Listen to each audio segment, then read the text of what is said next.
Yo, what up, Asian Not Asian listeners? Our stand-up comedy show, Hack City, is back. This month, we're at Caveat in the Lower East Side in Manhattan. It's on Tuesday, November 23rd. Doors at 6:30. Show is at 7 o'clock. Come through if you're in New York City. And for the first time ever, and for this show only, there's a live stream option. Tickets available in the episode description, in our Instagram bio, and on AsianNotAsianPod.com. See you there. It is interesting. I feel like a lot of listeners may be wanting to do sort of creative things, acting, whatever it may be. But they spend like 5 years convincing themselves not to do it. And before they know it, they're like 30. And then they go, meh.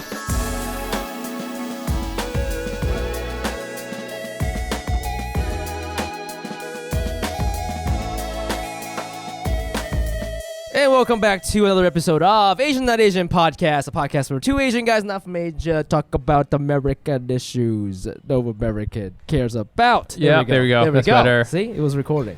It's working. It's working.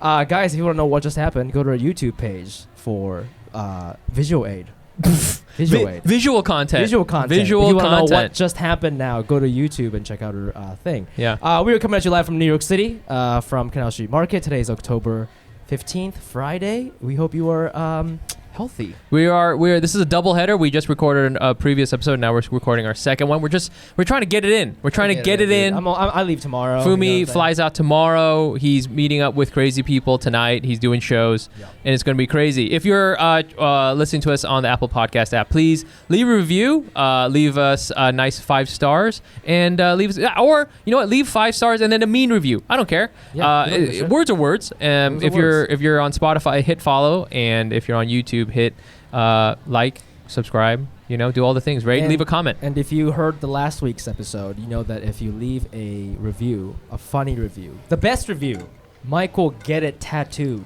on his thigh. I will do it. That's a thing that will happen. I almost got, this is real. There's a place here in New York City called Lobster and Burger. Okay. And they had a thing where if you went to their restaurant, they had a tattoo guy set up. Or if you went to their restaurant and you got tattooed, one of their little things, it was either a lobster or a burger or a lobster and a burger or maybe the logo lobster burger. Yeah. You could eat there for free for like a year. And I was read about this. Yes, and I was like, I'm down. And I walked to it and they were like, we don't have any more spaces. And I was like, God damn it. They only let like 10 people do that or something like that? Yeah, something like that. My body, I have no respect for it at all. I will put... Well, you have so many now that if you had one like funny podcast... By the way, I mean, the podcast review idea is a very cool tattoo.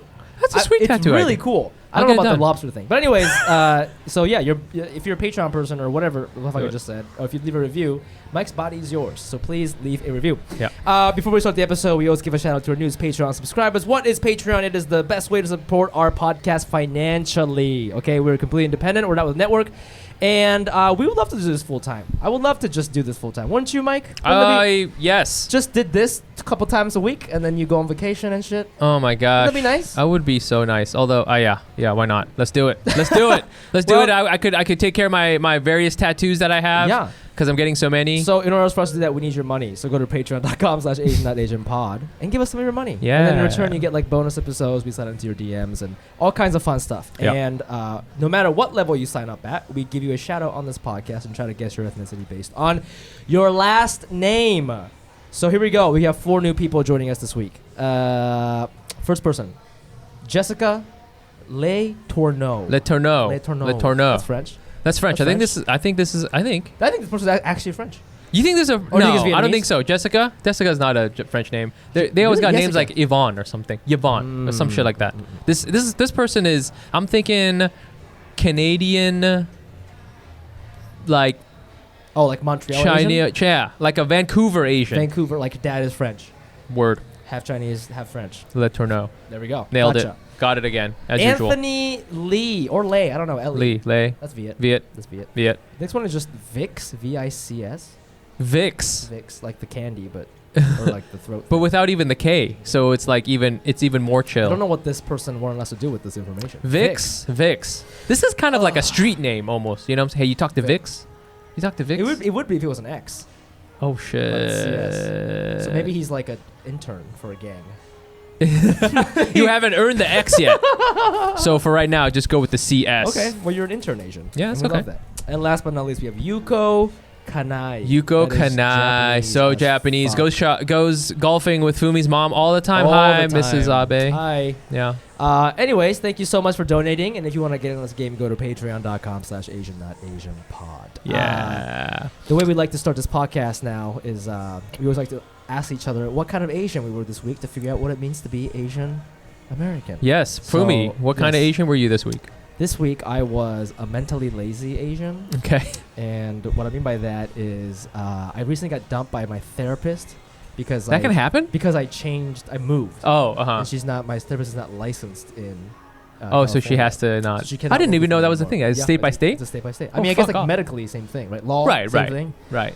So I got dumped by my therapist, and I liked her a lot. She was the first therapist I ever talked to, and I was like, I think you're the one. And we've been working. It's like together for it's just like your other relationships. yeah. I kind of like this is my first podcast. You fell in love. know, I fell in love. Yep. And I do a lot of things on the first try, and I just stick Yeah, with this is it. This is it. There Yeah. can't be anything better. My dad did that too. My mom was his first girlfriend.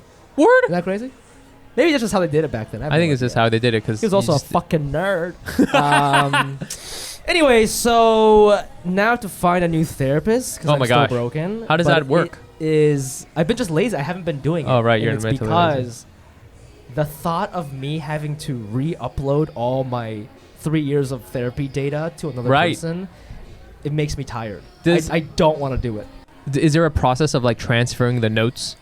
So she said that if she wanted to, she could have a call with my new therapist Oh. and fill in. But like she said, it's not gonna be like I'm not gonna go over every single note I have of you. Right. It's just more like a Just general things of over- what we worked on. I want to know what that. Dude, this little bitch is so fucked up. Let me tell you, he's always crying. He's always crying. He's so alone. I haven't cried. I've only cried once in therapy, and she didn't even see it because I tilted my head back. Oh, word! You only Like cried this. once? Yeah, but it was like, but the tears in therapy always come unexpectedly. It's never like Yeah. you get ready to talk about some trauma that you already think about a lot, and it's And like, it's you're actually- like numb to it because you think about it all the time, and then like she'll just say Whoa. something about like, but what about your dad? Oh yeah. And then it's just Oh, like, wait, yeah. what about my dad? Yeah. Yeah. Wait, you've never had Sprite? yeah. You It's know, always like that. It's always something, like some little thing like that. It'll be like a Exactly. Ratatouille moment, that. but So sadness. yeah, I feel like I still want to go because it was very good for me. Yeah. But just it's kind of like going to the gym. The thought of just doing that again. Right. Finding the gym, finding a I want to thing. just pick up from where I left off. Right. But I can't. And so I imagine this is what kind of dating feels like maybe, you know? Oh, yeah. You can't really like re-upload your information. Yeah. So Oh yeah. I don't know. This is why I support Elon Musk and robots and shit. It'd be nice to just upload your consciousness to the cloud and you know what I mean? It'd be Yeah. just- Yeah. Yeah. Just be shot into space. That's So- what I'm all about too. so it's a mentally lazy Asian. All right. Well, good luck if anyone wants. If Any any- has if a any- good if there are any therapist. therapists listening and you're licensed in California, hit me up. Hit me up or know someone who can. Yeah, who can actually, it help. would be weird if you listen to my podcast. I don't want to work with Yeah, you. that's But if you know interesting. somebody, yeah. Yeah. It'd be funny Um, too if you also had to if you required your therapist to listen to every single episode So of ours. I tried to get my old therapist to listen to it, but she's like, I don't listen or watch content or whatever with any of my clients because that will Oh. like influence the way I think about you. Fucking So, like, A. I told her about all like I mean when I first started with her, I was just an open micer. yeah. you know, Yeah. And she's been with me every step of the way. It's Whoa. like, oh, I got this I got a college agent or whatever. Yeah. It's like, Yeah. Oh, you got Comedy this Central. Comedy Central. Yeah, like, I'm doing You're like Colbert, I'm she's like doing- she's like avoiding you. Just hasn't seen any of it. That's kind of cool. Yeah, it was actually very disrespectful, but whatever. Whatever. Anyways, yeah, mental health, blah blah blah. Mike, man. what kind of Asian were you this week? I was a Netflix Asian. Hey. Yeah, this is something. This actually happened a while ago, but I've been saving it because I don't know. Just wanted to talk about it another time. Yeah. Oh, I saw that girl on the subway. Okay. So I did this thing. It was like now it's been like a month, and I don't know. I don't want to get into too much detail, but basically, Ronnie Chang is doing something with Netflix, and he's putting together something. And I got to do stand-up comedy on this Netflix thing. Mm-hmm. So it's not like I did a Netflix special or something, but it is like Ronnie's doing a thing, and me and a bunch of other local comedians, but then also Atsuko from LA. She came out and we did this kind of little setup show, I guess you could say. It was inside this restaurant. Yeah, it was like a pop-up show we did in this restaurant, and it was so cool. And I mean, I was like super stressed out because like they were like, okay, you can't wear any hats with logos, which is not my vibe. Yeah. You know, I need to have logos. Yeah. That's like so important to me. I was like stressed out about what to wear. I like, you know, we got to get there early. The whole thing about the camera, like you're not supposed to look at the camera. Yeah. But like they don't tell you where all the cameras are. Yeah. You know, there's one like over here, but then there was like literally a guy underneath a table, and I like Underneath looked the down. table? Yeah, he was just like. He like snuck up on me. That's so silly. Yeah. What? Why did it need that angle? The fucking. I don't know. Just like I'm like giving you a blowjob angle. Why would? Yeah. Who asked for like that? the angle? reverse Pornhub angle. Yeah, I was yeah. like, what do you do? I didn't know that, but it was cool. It was super tight. You know, you didn't have a lot of time to do your thing, so I was like stressed about what to do. Yeah. And it was sweet because it was sweet and I feel like it was the right time to do it for me where I am because I'm like. I feel confident. Like I was like, okay, I'm funny. I can do this. I got jokes. And I also knew that I was grounded enough where I was like, this isn't going to change my life. This is great. Yeah. And thank you, Ronnie, if you're listening, please. Thank you so much. But I know this isn't like, now I'm famous. Now I'm going to do the whole thing. Yeah, you know, it was. Like most things in life and comedy. That's what I'm saying. Like, I don't even know if Ronnie ever thinks that, you know, like another special comes out, like I don't know if he change his life. I don't know if it's going to change. You know what I'm saying? Like I don't know what the steps are. I think eventually there is something that comes out and it changes your life, but I know this isn't at that. Yeah.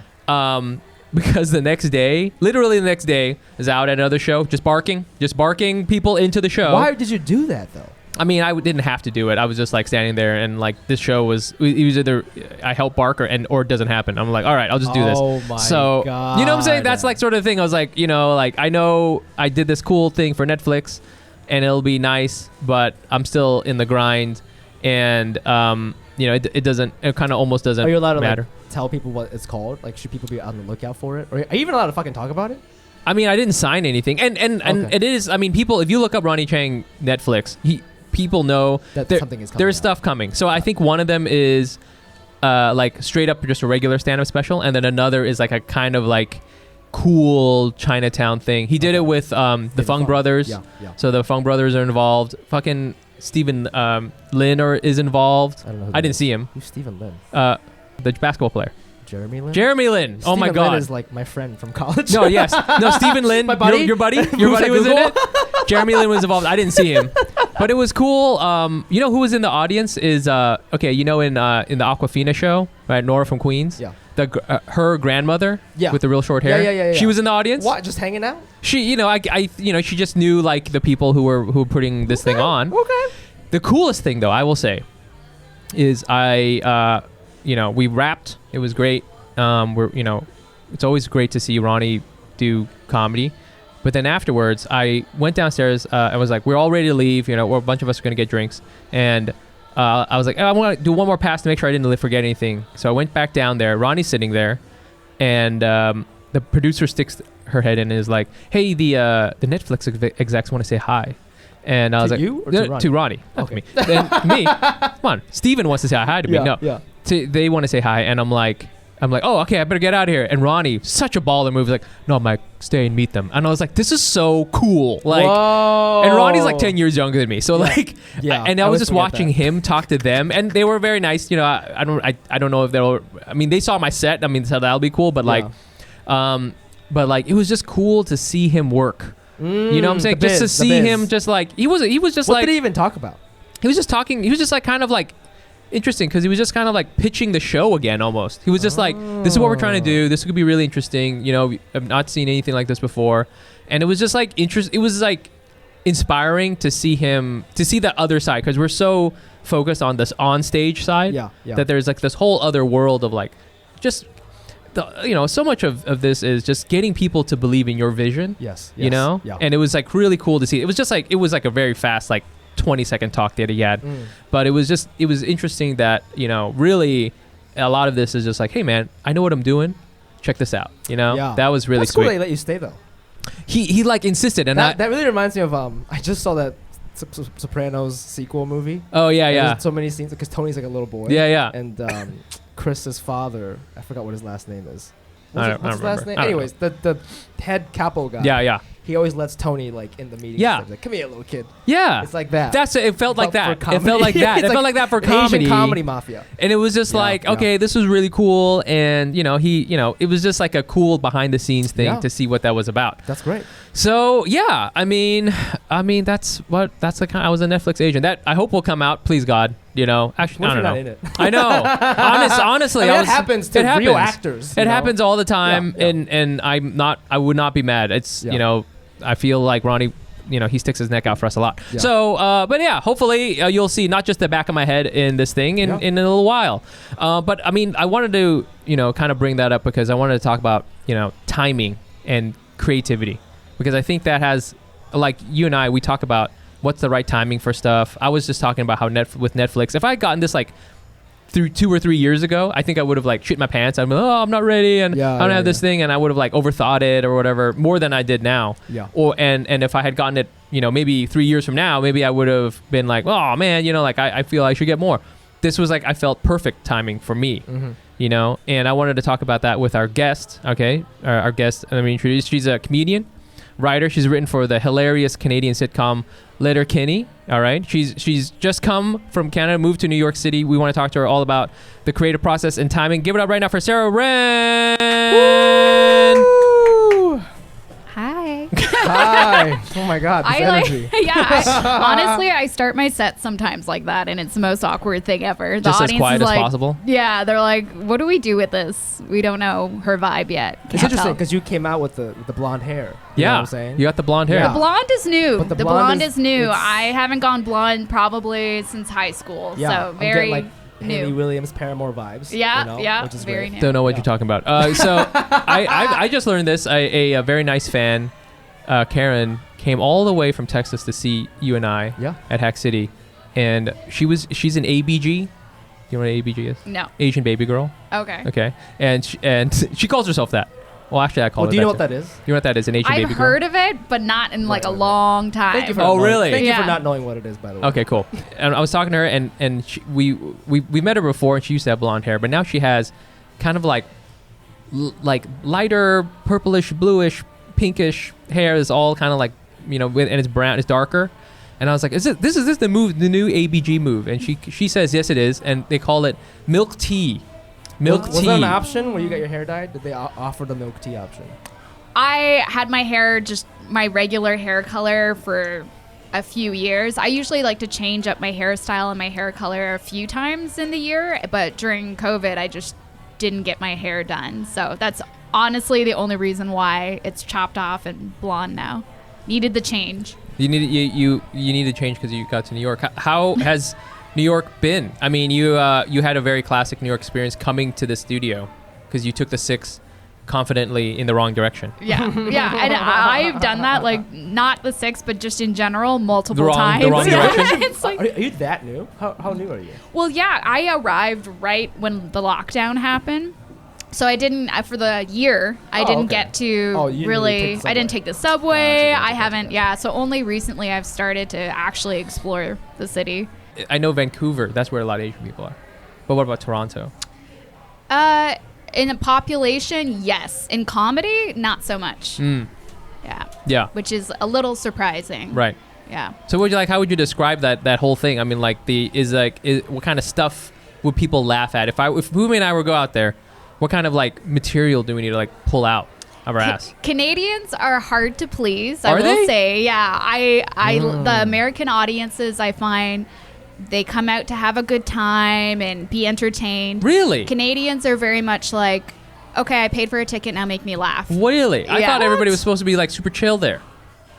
There and a lot of it is they'll listen really well and just like kind of internalize what you're saying. Yeah. Whereas okay. I find Americans Oh. are bigger like laughers and they're more relaxed and they feel comfortable expressing themselves. Yeah. Have you done that show where there's a guy who sits on stage with you, and he's like wearing a wife beater, It's at this like comedy bar. Is that a thing? Oh, comedy bar. That's Comedy where bar. all the Toronto comics like hang out, even if they're not doing a show. Really? I had a terrible experience there. You went there? I went to Toronto for this is when I was working in marketing. I went there for a business trip to You had present for Pearson textbooks. I was there for a Pearson textbooks thing. Yeah. Wait, you hadn't started comedy.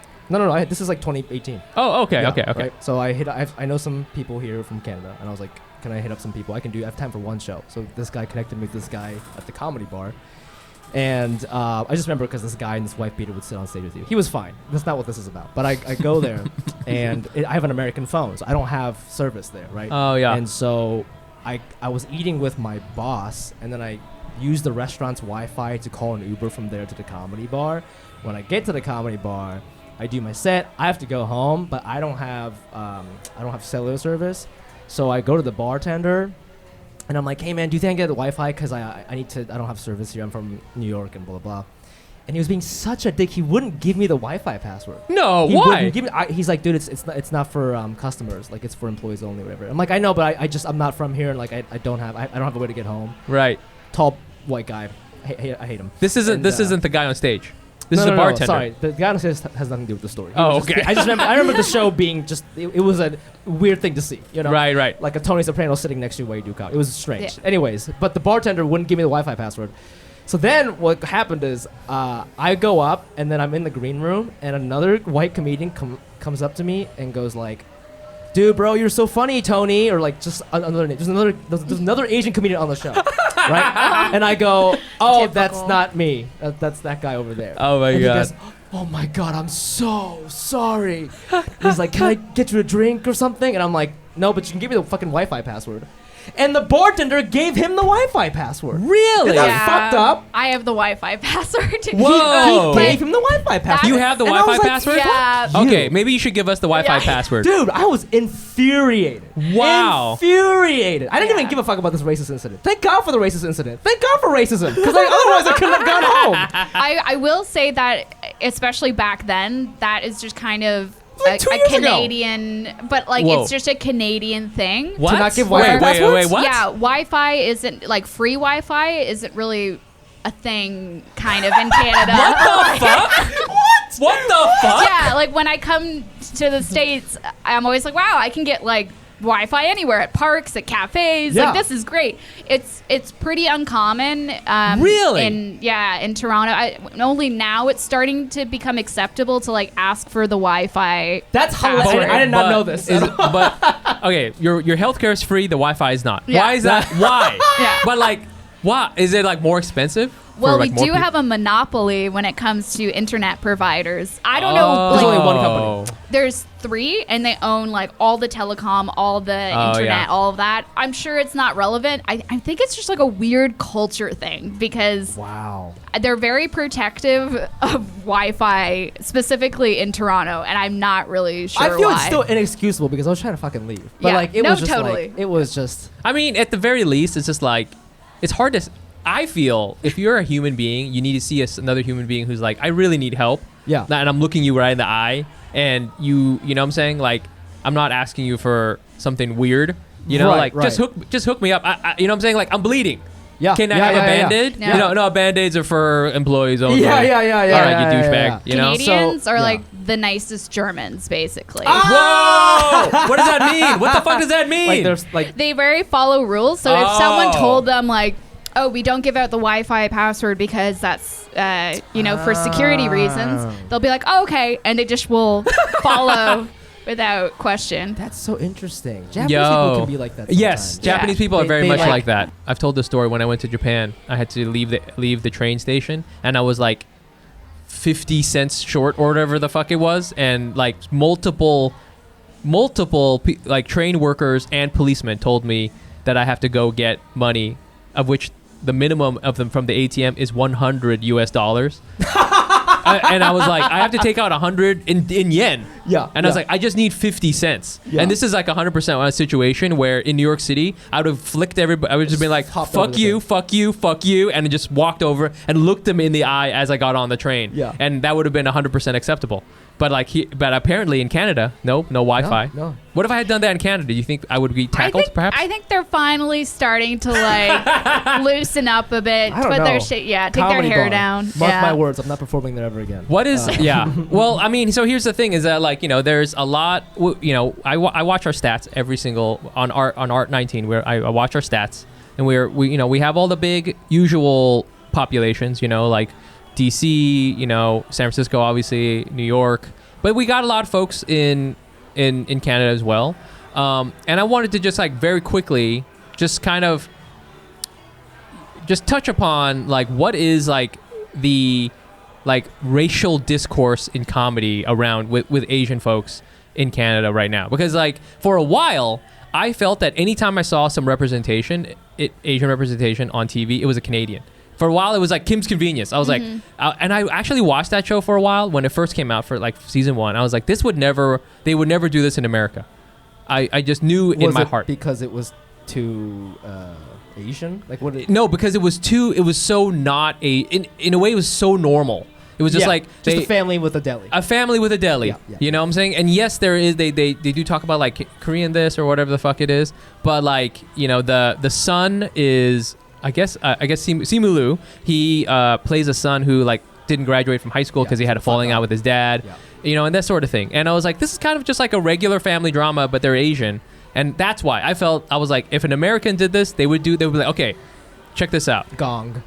Literally, yes. Have you thought about maybe there's a dragon that owns it? Maybe your brother is a dragon. Maybe your brother's a dragon. And all of a sudden, Henry Golding's there and he's a ninja. So I just wanted to see, because, we're obsessed with sort of what it's happening in America. And I think we have a good handle on what's going on there. But how would you say that it's going in Canada, That's a really good question. And it's funny that you bring up Kim's Convenience, because I kind of felt like that wasn't a really good representation. Not a good representation. Yeah. Okay. Yeah, Are you Korean? No, Okay. I'm not. Are you even Asian? I don't even know. Yes. Okay. We're allowed to ask. Actually, I don't even know.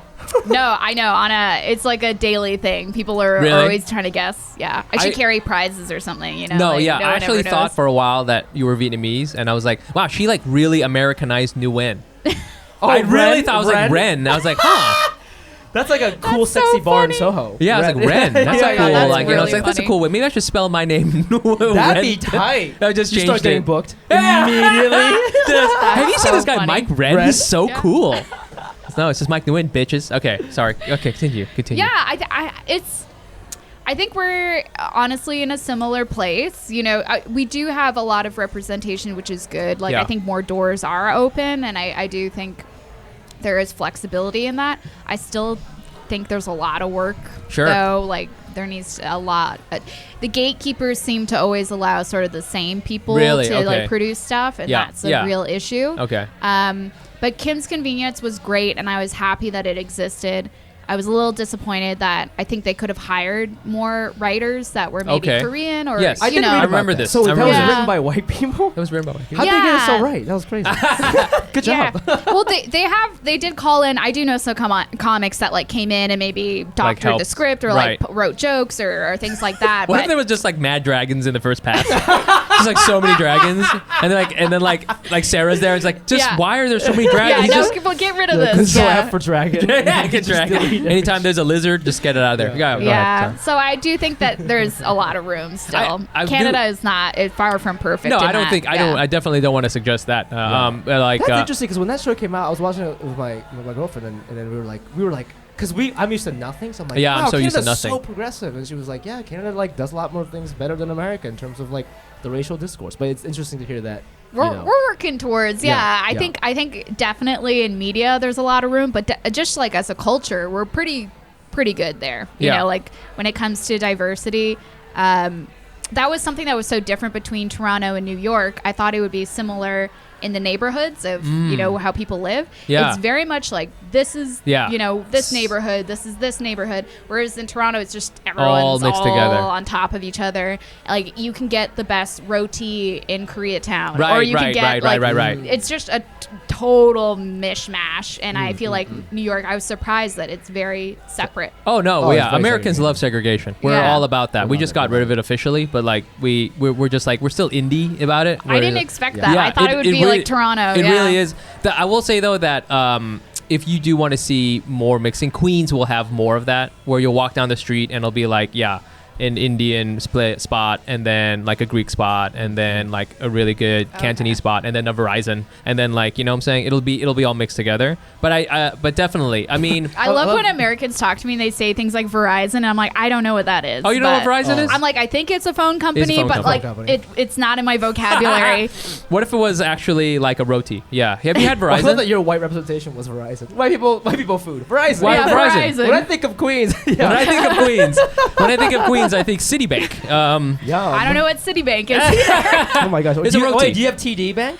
TD, yeah, that's Yeah. Canada Trust, yeah. That's right. But when Toronto, I came you here, know. people were like, "Oh yeah, you probably get that at a CVS." I was like, "What the hell is a CVS?" Like, I don't know. love this. Isn't it weird how, I mean, I haven't been to Canada, but I've been to you know, like Europe, and everything is just like a little bit different, where it's just enough. Feels like an alternate universe. Yeah, you're just like, people are like, oh, we're gonna go, like how they sell the eggs not refrigerated. And I'm like, is this a prank? I Oh, thought when yeah, that came, yeah, when yeah. I was there, I was like, is this a prank? You know, again, you just moved here. You know, you're getting to know where the Verizons are, where the CVSs are, and you know, we wanted to talk to you because, you know, you have. I met you at the Asian prom, which is how I knew you were Asian, because I knew only Asian people could go Get to the it, invitation. except for Atsuko's husband. He's allowed to come.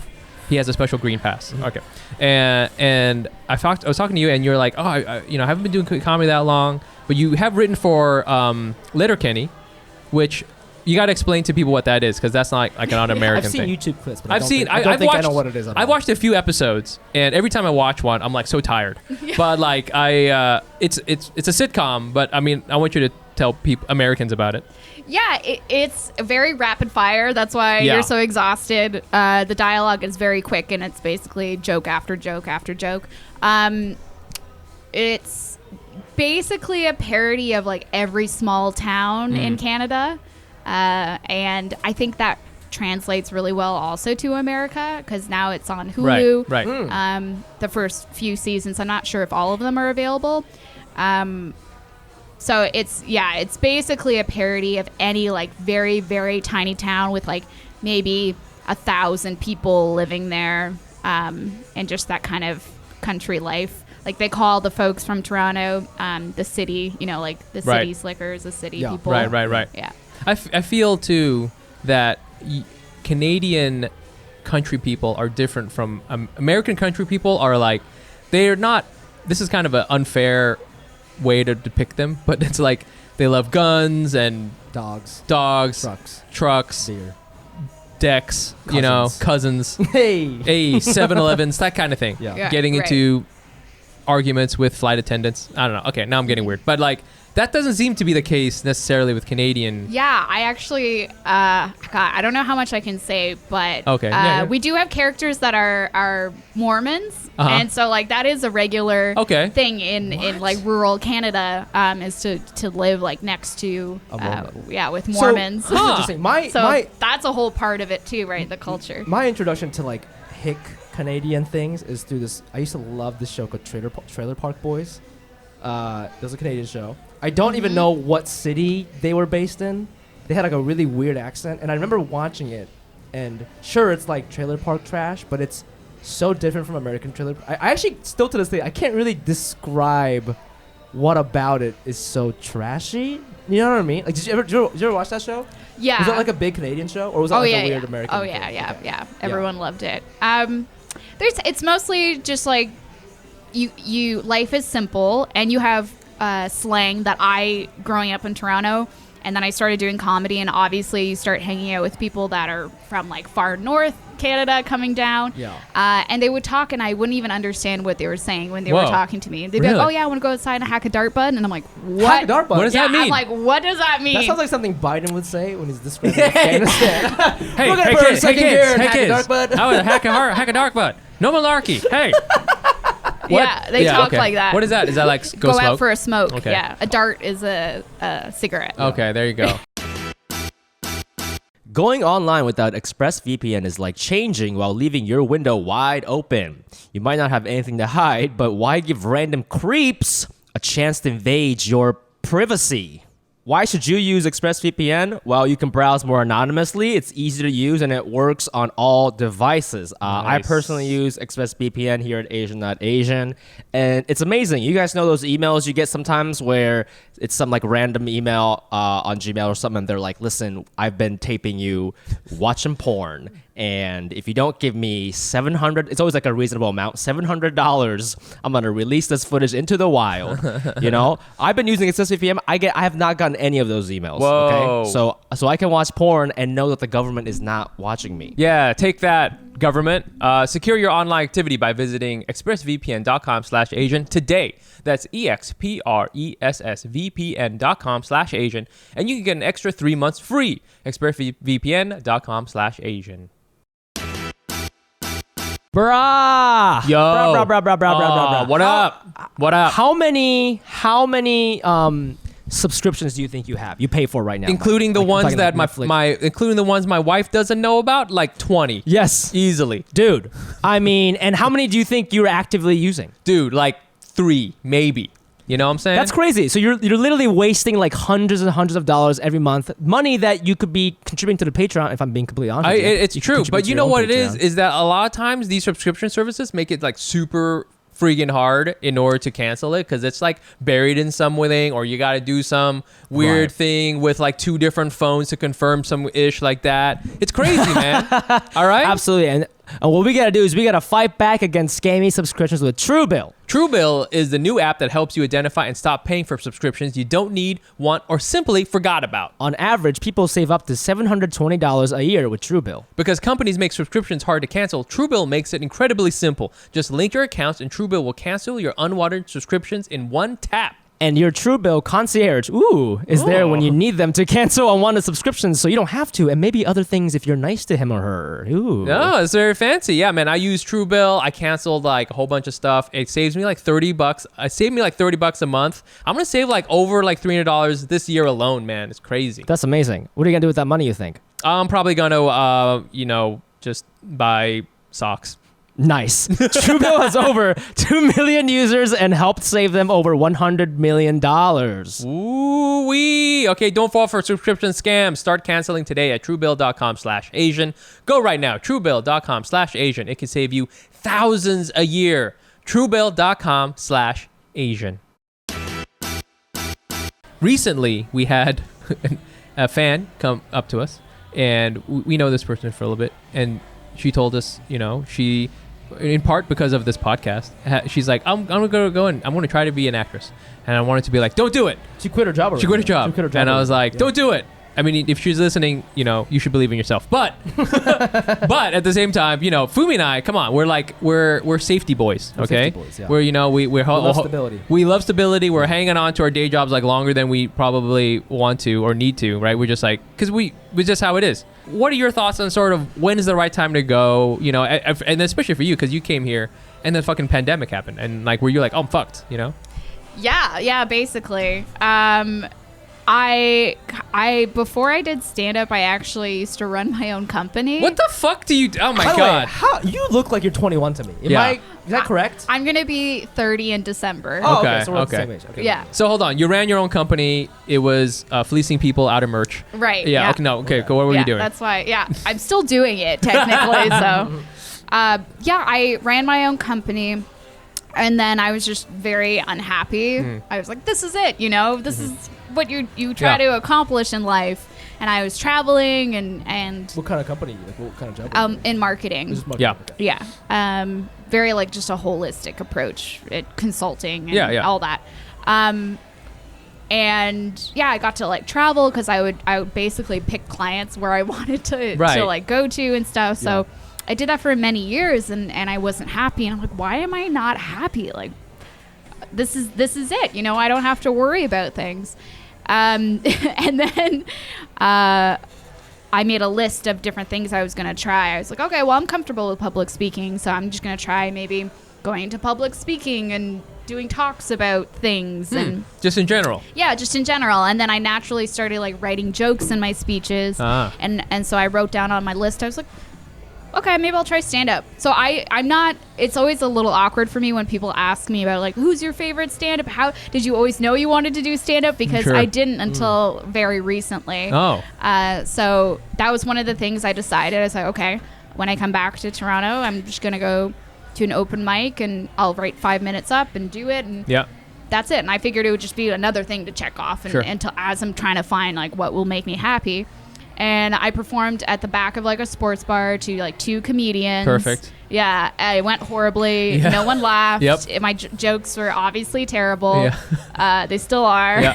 And I left being like, God damn, this is it. I was like, fuck, why does it have to be stand-up comedy? Oh, really? Yeah, you knew like, then? Yeah, I was like, the arts are so hard. Like, this is going to be a real struggle, and it's going to be hard for, like, it was just so different than how my friends and family saw me. They saw me as this, like, business mogul, like, you know, woman that's very in that world. Right. And so I just, I was like, God damn, this makes me happy. And still to this day, my dad calls it a phase. Like he's like, oh, you were the daughter we didn't have to worry about. And yeah, it was a real shift. And my friends and family are still kind of like adjusting to it. Jesus. That's interesting. Yeah. I mean, I guess, well, if you've been doing it 2 years, I guess your parents could still call it a phase. I feel like once you hit like 5. It's annoying. I'm like, what do I have to do? Write for like more sitcoms? Like, how do you I already prove? got that. That's cool. I'm like, how do I prove that my heart is in this? You know? Yeah, that's amazing. I mean, were your parents not like happy when they found out you were writing for like a television show that's fairly popular? In Canada? Oh yeah, they're fans of the show, so they were very, very happy. But I think just the switch of my lifestyle it was like jarring for them. So if you started a couple years ago, you started comedy when you were like 28 or so, something like that. It is interesting. I feel like a lot of people, a lot of listeners may be wanting to do sort of creative things, acting, whatever it may be. Making this jump. But they spend like 5 years convincing themselves not to do it, and before they know it, they're like 30. And then they go, meh, you know? I truly think that happens to so many people, you know? Because it's just like so much easier to make a list of reasons why not to do something.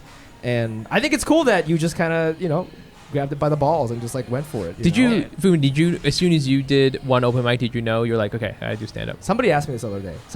By the way, if people are like, hey, I DM you all the time and you ignore me, if you want to really get to me, you got to message me on LinkedIn. Okay. Yo, give me a recommendation for data analyst, and I will talk to you about anything. Somebody DM'd me and was like, oh my God. I'm a fan of the podcast. I want to start my own podcast. Could I pick your brain for 20 minutes? And I was like, I get DMs like that all the time, but I don't really respond to it because I'm usually pretty busy. But she messaged me on LinkedIn, and I was like, I respect that. Wow. And so I talked to her, and she asked me, she's like, she asked me the same thing.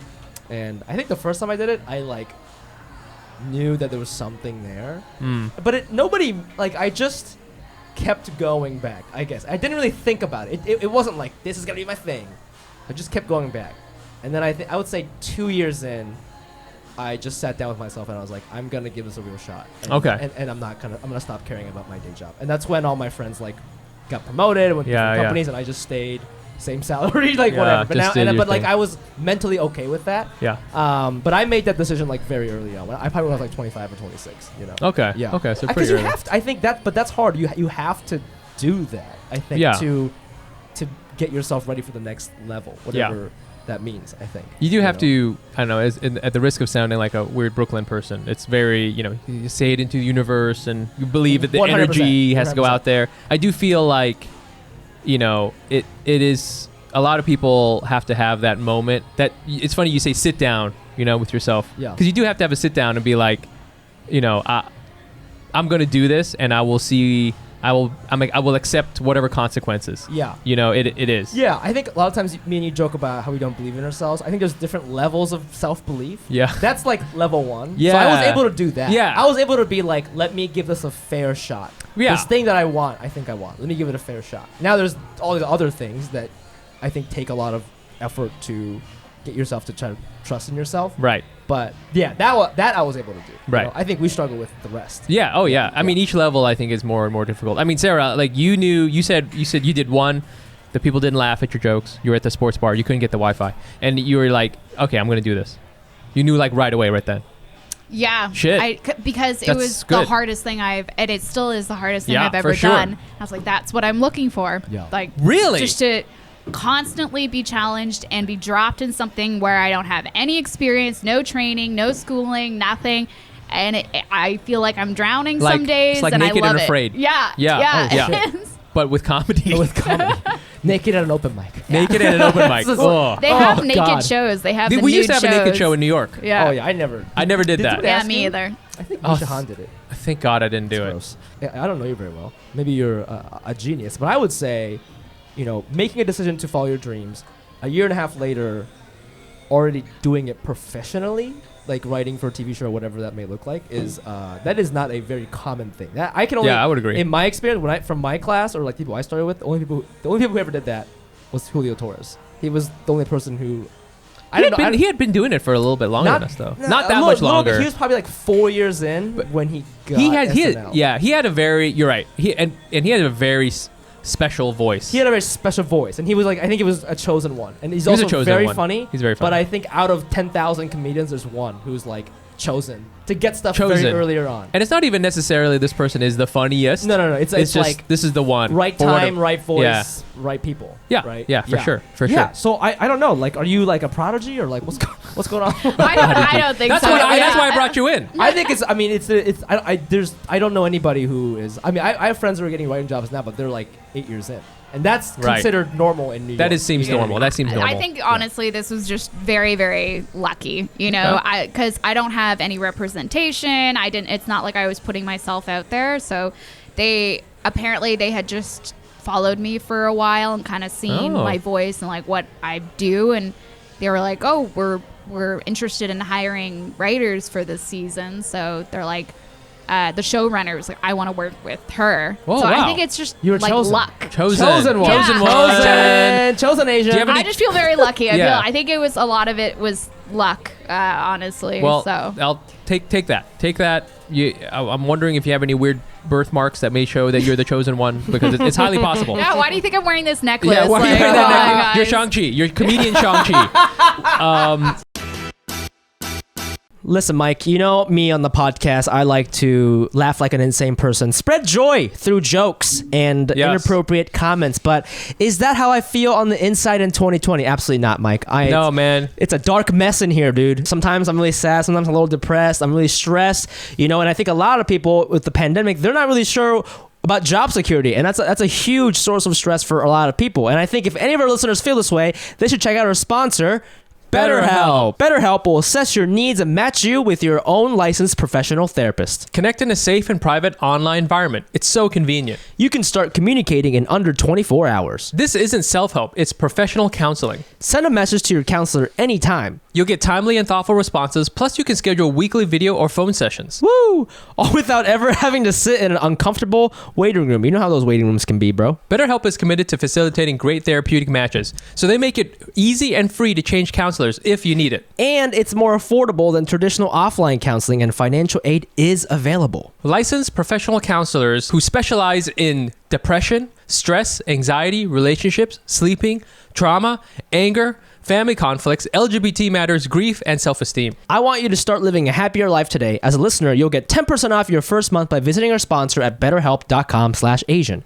Join over 1 million people who have taken charge of their mental health. Again, that's BetterHelp, HELP.com/Asian. Part of the reason why I left Toronto is because the comics were so mean. Really? Oh, it's so weird because New York used to be so mean. New York used to be Really mean. mean. And Yeah. like not just mean, but like gross, like really they were mean in Toronto. Yeah, I think the problem is that there's so few opportunities. So when Oh. one gets taken, people get very Oh, they're jaded. jealous. Yeah, Fuck. they get Oh, very shit. And you're angry. new. And you're Yeah, new. I got a lot of you don't deserve like what you're getting, Oh, like that geez. kind of stuff. I was like, Oh, whoa. Wow. So a part of the appeal of New York was there's so much Oh my going gosh. on. I love love your reaction to this hateful messages. Whoa. Wow. That's so chill. I don't I like would've that. been crying. I want to Wow. toss a dart. You know, like Yeah. that's crazy. Yeah. Okay. Well, so they seem nicer here now. Yeah, It does seem nicer. People seem to be a little nicer. I mean, at the very least, I mean, Fumi, like every time I see a comedian, I've told the story to other comedians. Like every time I see a comedian that I knew from the before times, even if I wasn't like super close with this person, I like will hug them. I'll be like, Yeah. you live, You made it, brother. You made it, and we're like friends now. Even though before it wasn't like we were enemies, but I just didn't like hang with these people. Yeah. You know what I'm saying? Oh my god, now we were like bonded in something. Yeah. And now everybody's a little bit more chill about you know about the hustle because they know it could be flipped upside down any second. Yeah. But I mean, so that you know, the sort of it's all about timing. You had good timing in some ways, bad timing in other ways because of the fucking pandemic. But this has been kind of going around, and we saw this. You know, have you watched Squid Game? Did you watch Squid Game? Yeah, I watched Perfect. So it's like a huge fucking thing now. It's like more than I just read recently that it has more fans or something than Bridgerton, which I didn't know Bridgerton was number 2. That's me pretty too. cool. I didn't know that either. I knew it was pretty big. I didn't know it was that I big. thought it was like Friends or something. That's Yeah. crazy. So it's got a lot of fans, and it came out that the creator of the show, the creator director, Hwang Dong-hyuk, originally pitched the script more than 10 years ago. I'm reading this from BuzzFeed, and he was rejected by tons of studios. At one point, he was supposed to have. The story goes he like sold his laptop in order to pay rent. It was like whatever. And we've been kind of like having the discussion, you know. I think there's a lot of projects like this where like you pitch it for years and years and it goes nowhere, and then finally it works. And some people are kind of taking this narrative as like you should never give up. Other people are kind of saying no, you shouldn't even try grinding like this because this is stupid. You should try to find your own path and make it happen when people say no to you for 10 years. And I wanted to like kind of open it up. Fumi, you were kind of had some I thoughts think on some it. people. I mean, what I saw on Twitter is that people are saying like, "Oh, this is proof that Hollywood doesn't know what they're doing. They just don't trust Hollywood, right?" And I think there's some truth to that. Yeah. I also feel strongly about this just because it's like an Asian show. Yeah. If this came out 10 years ago, of course it would still be good, and I think it would have sort of been critically acclaimed, similar to like there's been a lot of Asian and like South American films that's been critically acclaimed that like it's on Sundance and shit, right? But I see. The average Joe doesn't know about it. Yeah. But this is like Britney Spears big, right? Everybody like a teenager knows this thing. Yeah. Right? Like, and I think that it would be incorrect to not relate this a little bit to like sort of the K-wave that's happening right now. Oh, yeah. Not just K-wave, I guess. Just like I feel Oh, yeah, America's just sort of, it's 100%. K-wave for sure, but I think America in general is just sort of like there's a sort of globalization happening. We're like open to more foreign things. Yeah. You know, whether it's a Chinese product or Japanese thing or Right. whatever. It doesn't have to be from Asia. Right. Just I think it's related to the conversation about race we're having in this country. Everything, right? And Yeah. I think the success of Squid Game all lead off of the success from like BTS and Yeah. skincare and all See, that yeah, shit. you know, I think Squid Game is like you know riding that ramp. You know what I'm saying? Yeah, It's yeah. like the kid in your neighborhood. He's got the little wooden ramp. Yeah. And the ramp gets bigger and bigger. Squid Game is riding off into the sunset with it. Exactly. So I think obviously it's good on an absolute level. I think it's good, but I think it's incorrect to like deny that this perfect wasn't. It was perfect. It was the perfect timing. What do you think, Sarah, about all this? I have kind of like a general tactic that I use, so I call it the vault. Whoa! And Whoa! Hey, I this is have- marketing shit here. Hit me with the marketing vault, CEO. I have. Where's my T-shirt?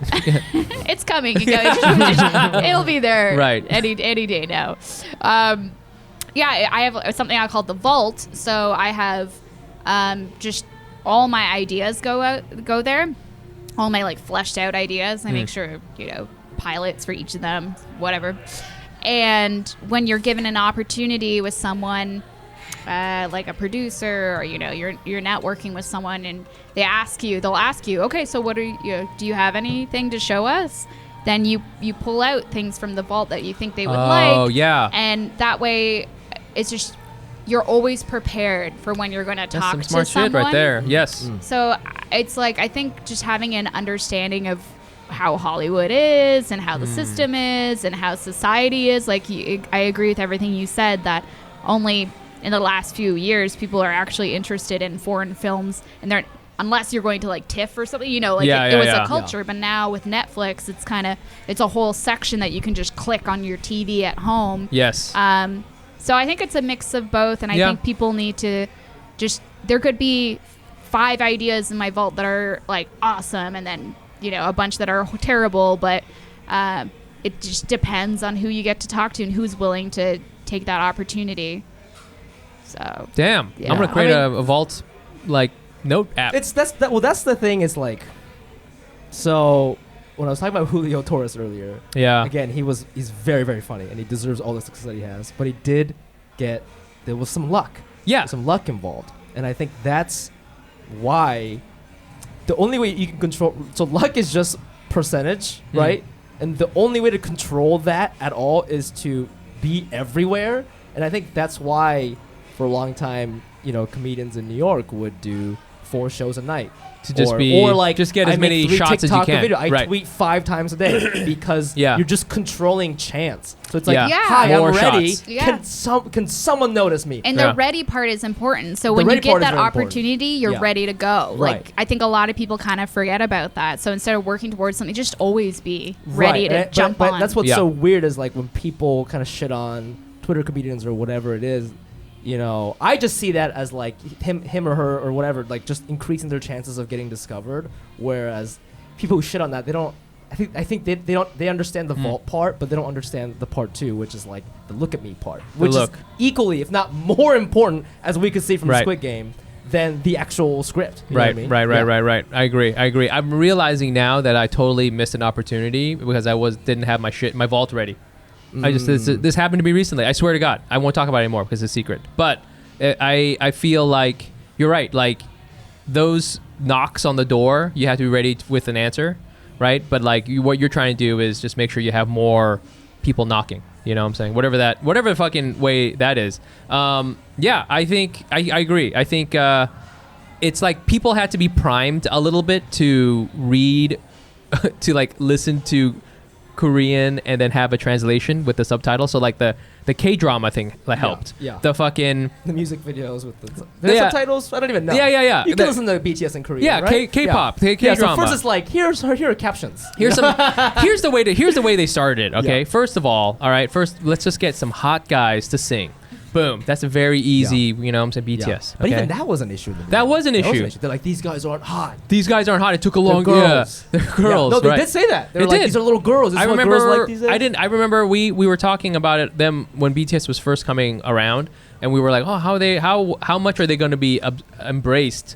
Because they're so different masculinity wise. But then you notice too that coincided with a push against masculinity in the traditional sense. Yes. And like we don't want to get into that. We don't want to talk about that shit. Yeah. You know, they kind of redefined it, which is kind of like, you know, to your point, like there's like all these different amplitudes and waves like kind of coming around, you know. So I think they had that, and people are like starting to see more Asian faces. Yeah. Even ourselves. You have to prime them. We have to prime them. There's some Asian people. And it went 3 years. It did go back to Kim's Convenience because, you know, that was just one more thing. People could see Asian faces. Simu Liu's there. Simu Liu's now in Marvel.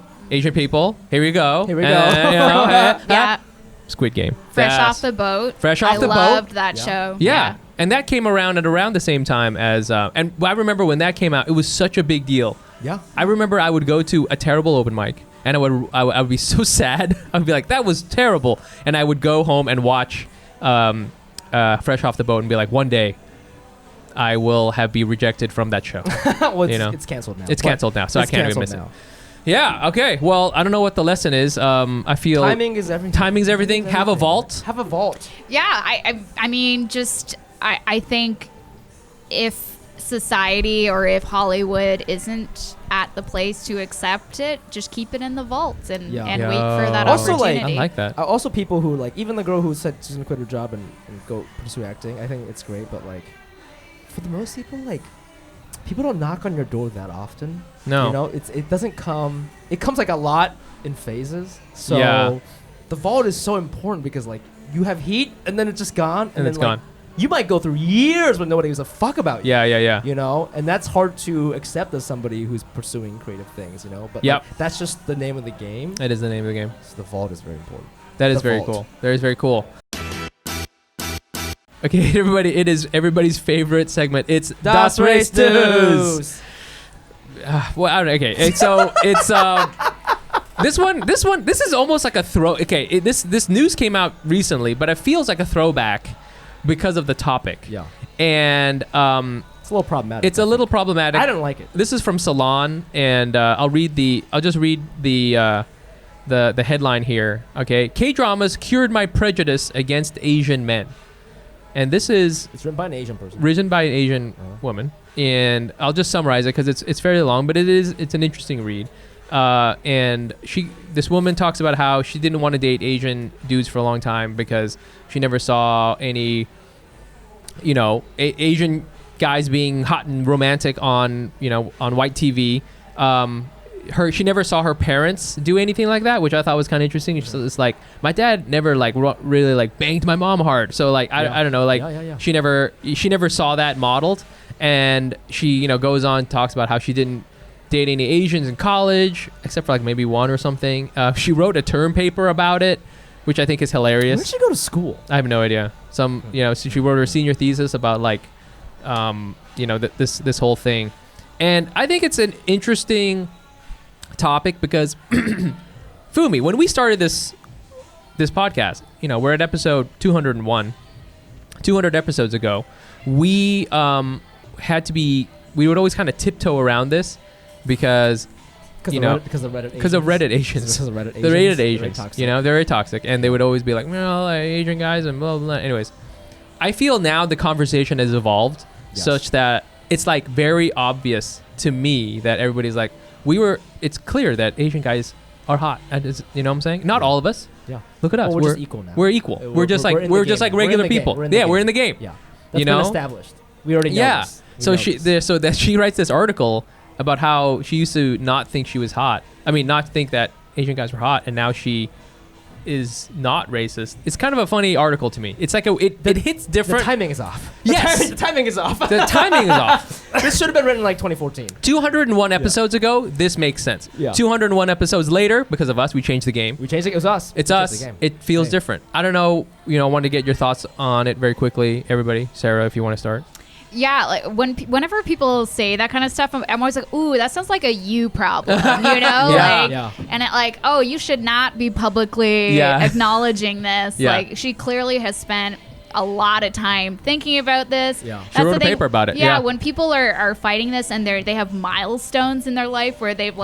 addressed it, it's you need to turn inwards and take a look at what's going on because everyone else is not having the same problem. Yeah. It kind of reminds me of when you have a white friend who just discovered intersectionalism or something like that, intersectionality, and they're talking to you about it as if it's something that we all just found out about. Right. Yeah. It's oh, that's cool that's really cool that you Yeah, no, are, that's good, on yeah. this team now, but Yo, I'm on season 5 of that. You Yeah, know what I'm saying? she's pulling like an Andrew Yang. You know what I mean? Andrew Yang is Like an Andrew she's Yang. pulling an Andrew. Oh It's my God. I get it's cool that you're saying you're going Yeah, through you're it. right. You're right. Yeah. She's correct. She's I don't think correct. She's wrong. She's correct. She's correct. But it's we're not on that chapter anymore. Yes. So I don't know why. I don't know why it's in the fucking Salon. I thought the Salon was supposed to be Smart. Was this a smart woke publication? woke publication. I do feel you're right because it's. I feel if you had said this Also, I hate the word cured. Cured. It's a disease. Yeah. It's a disease to think people from your own continent are ugly. You know what I mean? I don't know. Just I don't like this. Yeah, I don't like this the at all. I cured. don't like it at all. I feel like this. It would have been very powerful if this article had come out 5 years ago Yeah. when nobody was saying all these things and Yeah. K-dramas. Saying weren't it in public. saying nobody it was and be saying it in public. just be like, yo, Asian guys are hot, and you're a douchebag if you don't think so. Yeah. People would have been like, no, blah, blah, blah. Yeah. And that's a real strong stance. Yeah. But now, it feels weird because there are so many. I'm gonna argue there's too many hot Asian guys. Let's all say it, Yeah. right? Yeah. Let's get it back down. Yeah. Okay, let's all calm down. Yeah. All right, fucking all these K drama actors. So It hot. really has been. There have been. I actually have been upset about. The dude hot from guy. Squid Game, the main actor. All of them. The main actor from Squid Game. Even the grandpa. Yeah, I'm serious. I was looking at this grandpa. I was like, I bet you this dude cleans up though. I bet you this dude he cleans up and he probably is like in an LV ad. yeah. He swear to God, right? It's just like Yo. his bone structure is pretty good. I know, but it's out of control. It's just like I always said, I just want to see like an Asian Jonah Hill, give me like an Asian slob. Give me more of that. Asian know? slob. It's just tough when everybody looks like fucking this guy right here. You know? I don't Yeah. know what his fucking name is, but I don't know. anyways. Anyways. Any more thoughts? Any more thoughts, Sarah? Do we have any? Yeah, I feel Closing remark. Hit us with some marketing jargon. Marketing jargon? Yeah. Yeah. You can't go for the low-hanging fruit. Oh wow! Wow! You got to get to a flow state and retro my God. your workspace and the individuals that you're working with. She really does need to Wow, retro you were her really good at workspace. this. I don't. Are we going after this person? We're not going. I'm not going after anybody. Let it be known, we're not going after. We're not anybody. going Because after we're nice anybody. boys. We're not nice boys. It's just okay. To finish my thought about like, if 5 years ago you had said this, then yes, this is kind of like a strong, brave article. But now, it's like you're at you're at the Louvre, and you're like, hey, art is cool. Yeah. Okay, yeah. Read the room a little bit. Yeah. We get it. You're at the Louvre. You don't have to be like, art is awesome. Yeah. I used to hate art. Okay. yeah. You're ruining. I'm cured. You're ruining the art for. Okay. It's like the people that come out with like Me Too stuff now, and they're Yes! like, I see that like Harvey Weinstein was like a bad person, and you're Okay. like, Oh, wow. holy. People do this to female comedians all the Congratulations. time. They go like this. They go, I don't know if this ever happened to you. They go, a bro will come up to you after a show and be like, I love how you don't just talk about your vagina all the time. Yes. And yep. they're saying it as if they're like, I'm not like the other guys. Wow. Like, you know? Oh my That's God, like a thing. Yeah, yeah, it Does is. that happen? But they Oh don't- yeah, that Wow. has happened to me. But they don't know they're being like reverse. You know? Oh, They're yeah. going backwards. They're regressing. So. Yeah. Anyways, well, shout out to this article and this person. Yeah. And I think They're trying their best. They're trying their best, trying but their I think best. sometimes when you have a discovery, you should just think, is this an internal thing I should talk about with myself Yeah. or on a public forum like the Salon? Well, Yeah. they got paid, right? Yes, you got paid. Which makes me a little angry.